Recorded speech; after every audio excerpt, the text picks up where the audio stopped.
Selamat pagi Bu, ini saya akan menjelaskan struktur atau sistem tegumen yang disebut juga dengan kulit. Kulit merupakan organ terluas pada tubuh yang merupakan sistem pertahanan primer. Lapisan kulit terbagi ada tiga, yaitu pertama lapisan epidermis, lapisan dermis, dan lapisan hipodermis atau subkutan lemak.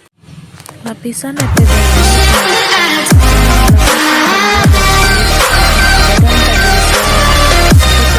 epidermis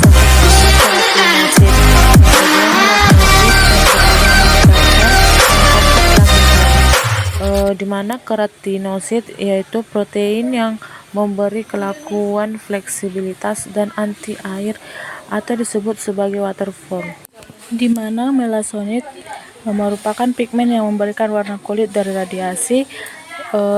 Yang berikutnya Merkel cell, di mana berkaitan dengan indera sentuhan, di mana kalau Langerhans membantu sistem kekebalan pada tubuh imun.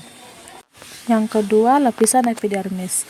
Lapisan epidermis terdiri dari stratum corneum, stratum lucidum, stratum granulosum, dan stratum spinosum, juga stratum germinaceum, di mana stratum corneum terdiri dari lapisan sel tanduk yang disebut keratinasi yang efektif untuk pencegahan pengurapan dari lapisan yang lebih dalam, di mana kalau stratum lucidum lapisan pelindung yang mencegah kulit dari kerusakan sinar ultraviolet.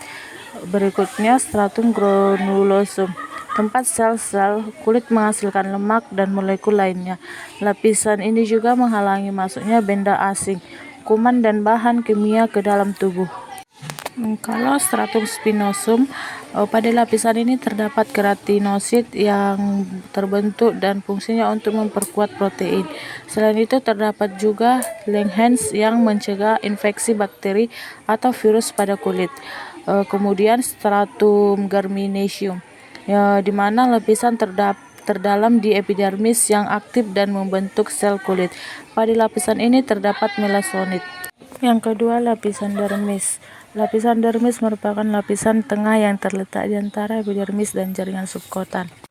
Penyusun utama dermis: yang pertama kolagen atau protein kuat, yang kedua sekat retikuler, yang dimana serat protein yang berfungsi sebagai penyongkong, yang ketiga serat elastis, protein yang berperan dalam elastisitas kulit. Terdapat beberapa lapisan dermis. Yang pertama, lapisan papillary dermis, yang artinya lapisan jaringan ikat longgar yang berperan dalam peremajaan dan pengendaraan unsur-unsur kulit, yaitu pembuluh sel darah putih.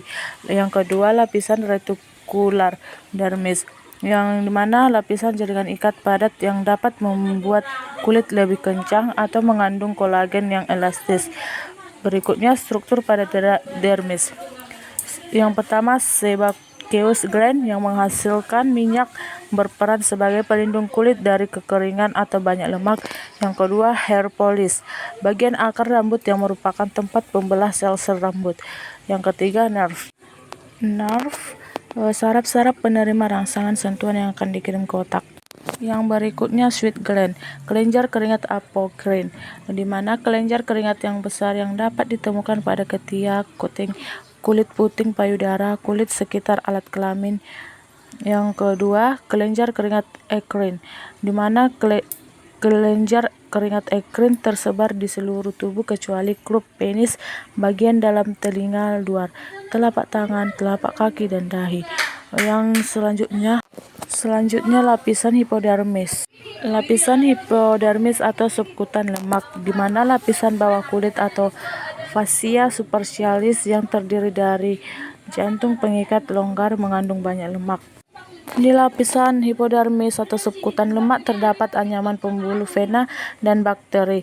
Anyaman saraf yang berjalan sejajar dengan permukaan kulit di bawah dermis. Fungsi jaringan ini sebagai penahan terhadap benturan tubuh bagian dalam bentuk tubuh, mempertahankan suhu tubuh sebagai tempat penyimpanan cadangan makanan.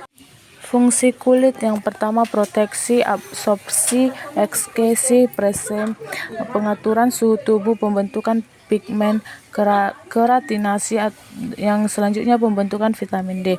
Penyakit pada kulit yaitu bisul, kudis, eksim, kurap, herpes, jerawat, melanoma, albino.